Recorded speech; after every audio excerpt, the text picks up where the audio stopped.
রসায়ন একাদশ শ্রেণী প্রথম সেমিস্টার চতুর্থ অধ্যায় রাসায়নিক বন্ধন ও আণবিক গঠন। এই অধ্যায় থেকে আমরা এখন আলোচনা করব ফাজানের সূত্র। আমাদের আলোচনার বিষয় হচ্ছে ফাজানের সূত্র। তো প্রথমে আমরা এখানে একটা দেখতে পাচ্ছি, এই যে এখানে দেখতে পাচ্ছি এটা একটা ক্যাটায়নের চিত্র ধরে নিচ্ছি আমি, আর এটা একটা অ্যানায়নের চিত্র। এবার অর্থাৎ আমরা জানি যে আয়নীয় যৌগের মধ্যে ক্যাটায়ন এবং অ্যানায়ন থাকে, তাদের মধ্যে স্থিরতারিতিক আকর্ষণ বল কাজ করে, তার ফলেই আয়নীয় যৌগ গঠিত হয়। সেই হিসেবে একটি অ্যানায়ন একটি ক্যাটায়ন নেওয়া হলো। এবার ক্যাটায়ন এবং অ্যানায়ন যখন কাছাকাছি থাকে তখন কি হয়, ক্যাটায়ন দ্বারা অ্যানায়নের যে ইলেকট্রনীয় পরিমণ্ডল আছে, তার যে সুষম ইলেকট্রনীয় পরিমণ্ডল আছে, তার বিকৃতি ঘটে। এই চিত্রের মধ্যে সেটা ধাপে ধাপে দেখানো আছে। কেমন, এই যে ঠিক যখন ক্যাটায়ন অ্যানায়ন আরেকটু কাছাকাছি চলে আসলো, প্রথম স্টেপের থেকে দ্বিতীয় ধাপে যদি আরেকটু কাছাকাছি চলে আসে, তখন কি হয়, এই যে অ্যানায়নের আকৃতির একটুখানি বিকৃতি হয়। অর্থাৎ অ্যানায়নের ইলেকট্রন পরিমণ্ডল ক্যাটায়নের ইলেকট্রন পরিমণ্ডলের ভিতরে একটু প্রবেশ করে যায়। এবার তারপরের ধাপে দেখানো হচ্ছে আরেকটু বেশি পরিমাণে প্রবেশ করে গেল, আরেকটু বেশি প্রবেশ করে গেল।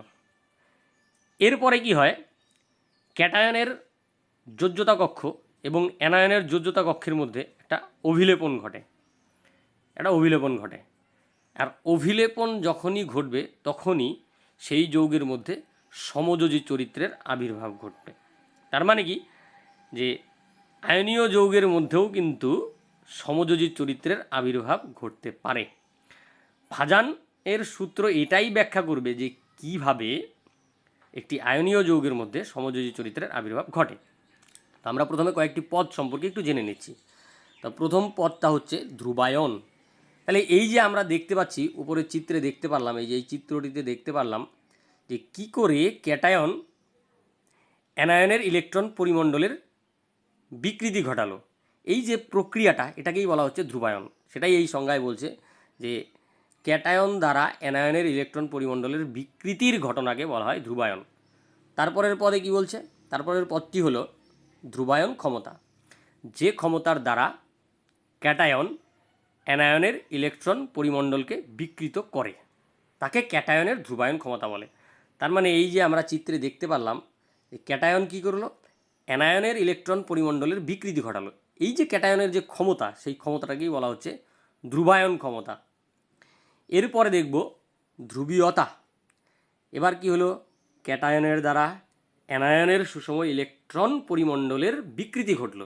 এই যে অ্যানায়নের সুষম ইলেকট্রন পরিমণ্ডলের যে বিকৃতি ঘটলো, সেটাকেই বলা হচ্ছে ধ্রুবীয়তা, অ্যানায়নের ধ্রুবীয়তা। ঠিক আছে, তাহলে কী কী পদ পাচ্ছি আমরা, ধ্রুবায়ন, ক্যাটায়নের ধ্রুবায়ন ক্ষমতা, আর অ্যানায়নের ধ্রুবীয়তা। এবার আরেকটা পদ, সেটা হচ্ছে কি, সেটা হচ্ছে আয়নীয় বিভব। কি, আয়নীয় বিভব, সেটা কি, সেটা হচ্ছে ক্যাটায়নের যে ধ্রুবায়ন ক্ষমতা, সেই ধ্রুবায়ন ক্ষমতা প্রকাশ করার জন্য যে রাশিটি ব্যবহার করা হয় তা হচ্ছে আয়নীয় বিভব, যাকে ফাই অক্ষর দ্বারা প্রকাশ করা হয়। ফাই কি, ফাই ইকুয়ালস টু ক্যাটায়নের চার্জ বাই ক্যাটায়নের ব্যাসার্ধ। অর্থাৎ চার্জের সঙ্গে আয়নীয় বিভব সমানুপাতিক। অর্থাৎ চার্জ বাড়লে আয়নীয় বিভব বা ফাই বাড়বে, আর চার্জ কমলে আয়নীয় বিভব বা ফাই কমবে।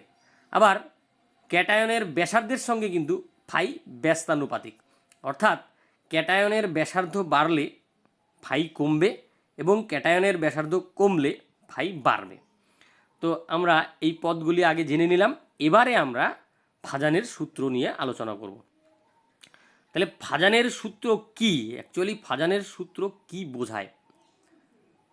ফাজানের সূত্র বোঝায় হচ্ছে যে ফাজানের সূত্র কি বোঝায়, যে একটি আয়নীয় যৌগে কতখানি সমযোজী চরিত্রের প্রকাশ ঘটবে সেই সম্পর্কিত শর্তসমূহ। এক এক করে সেই শর্তগুলো আমরা দেখব। তো প্রথম শর্ত হচ্ছে যে কি, ক্যাটায়নের আকার। ঠিক আছে, এবার আমরা এই যে এখানে সূত্র একটু আগেই পেলাম একটি, যে ফাই ইকুয়ালস টু ক্যাটায়নের চার্জ বাই ক্যাটায়নের ব্যাসার্ধ। তাহলে আকারের সঙ্গে কিন্তু ফাই ব্যস্তানুপাতিক। সেই জন্য এখানে বলছে যে ক্যাটায়নের আকার যত হ্রাস পায় ফাইয়ের মান তত বৃদ্ধি পায়। আর ফাইয়ের মান যত বৃদ্ধি পায় ক্যাটায়ন অ্যানায়নের বিকৃতি তত সহজেই করতে পারবে, অর্থাৎ কী হবে, অ্যানায়নের বিকৃতি তত বৃদ্ধি পাবে। আর অ্যানায়নের বিকৃতি যদি বৃদ্ধি পায় তাহলে উৎপন্ন যৌগে সমযোজী চরিত্রও কিন্তু বৃদ্ধি পাবে। ঠিক আছে, তত বৃদ্ধি পাবে। এবার উদাহরণ হিসেবে আমি নিয়ে নিচ্ছি Li প্লাস এবং Na প্লাস। কি Li প্লাস এবং Na প্লাস, যেখানে Li প্লাসের আকার হচ্ছে ছোট এবং Na প্লাসের আকার হচ্ছে বড়। তাই Li প্লাস দ্বারা গঠিত আয়নীয় যৌগে সমযোজী চরিত্র বেশি হবে Na প্লাসের থেকে। এরপরে আমরা দেখব দ্বিতীয় শর্ত, সেটা হচ্ছে অ্যানায়নের আকার।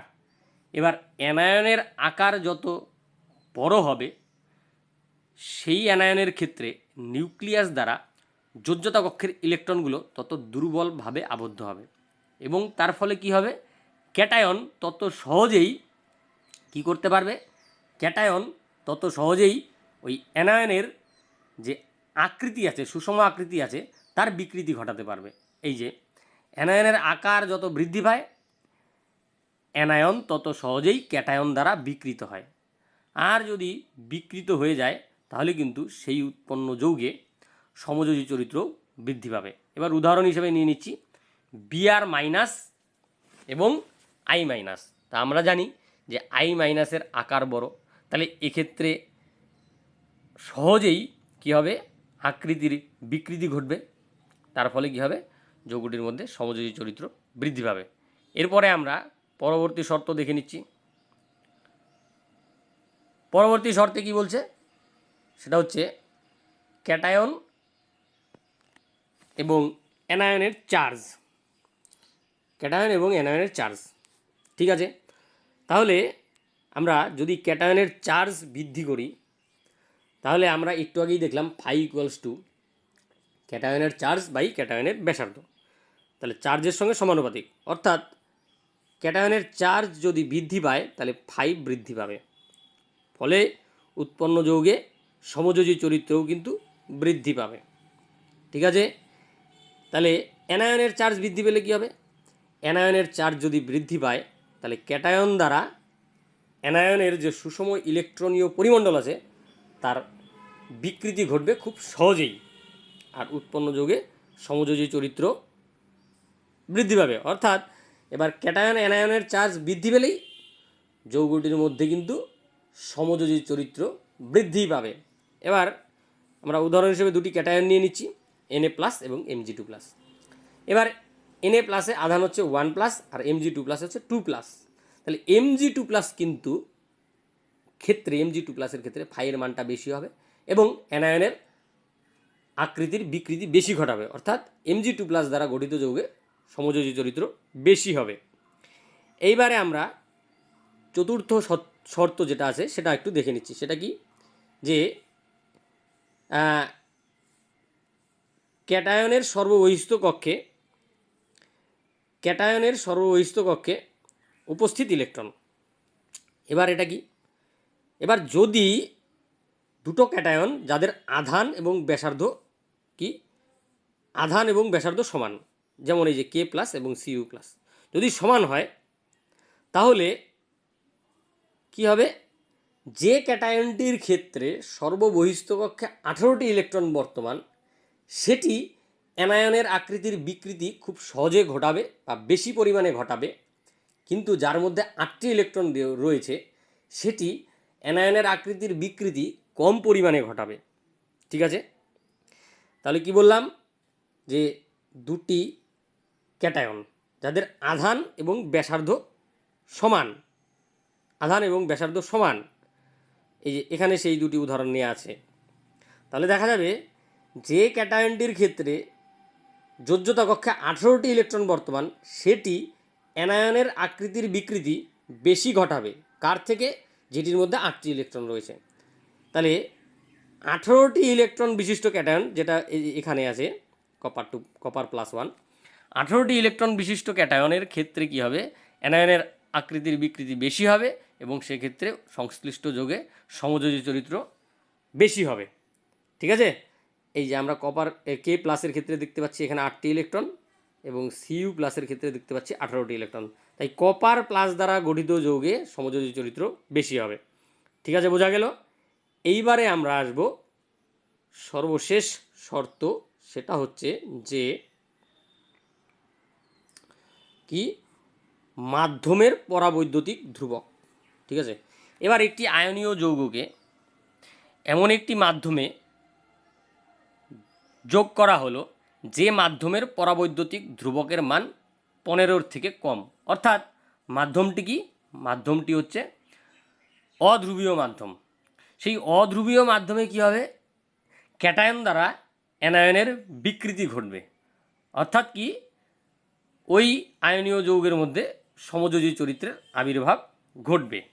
ঠিক আছে, তাহলে কোনো আয়নীয় যৌগকে যদি একটি অধ্রুবীয় দ্রাবক, অর্থাৎ যার পরাবৈদ্যুতিক ধ্রুবকের মান কম, সেই দ্রাবকে যোগ করা হয়, তাহলে সেখানে কী হবে, ক্যাটায়ন দ্বারা অ্যানায়নের আকৃতির বিকৃতি ঘটবে। এই যে ক্যাটায়ন দ্বারা অ্যানায়নের আকৃতির বিকৃতি ঘটবে, ফলে সংশ্লিষ্ট যৌগে সমযোজী যৌগের বৃদ্ধি ঘটবে।